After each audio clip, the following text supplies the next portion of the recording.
కొందరికి ఎన్ని రకాల మందులు వేసుకున్నా కూడా బీపీ కంట్రోల్ కాదు. ఎందుకు? కారణం ఏంటి? ఏం చేయాలి? హలో, నేను doctor R Venkateswarlu, senior consultant physician, Sri Deepika hospital, Karimnagar. BP control కాకపోవడానికి కారణాలు చాలా ఉంటాయి.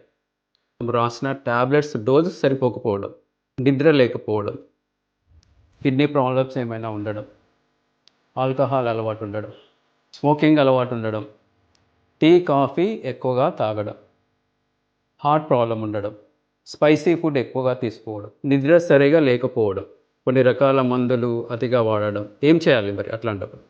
కొన్ని రకాల టెస్టులు చేయాలి. కార్డియాలజిస్ట్ ఒపీనియన్ తీసుకోవాలి, ఈ డాక్టర్ని సంప్రదించాలి.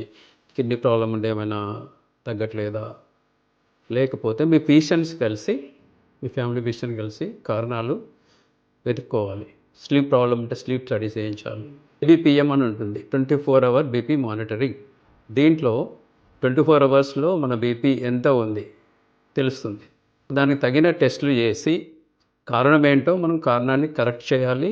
ప్లస్ బీపీ మందులు కూడా డోస్ అడ్జస్ట్మెంట్ చేయాలి. తగ్గకపోవడం అనేది ఉండదు.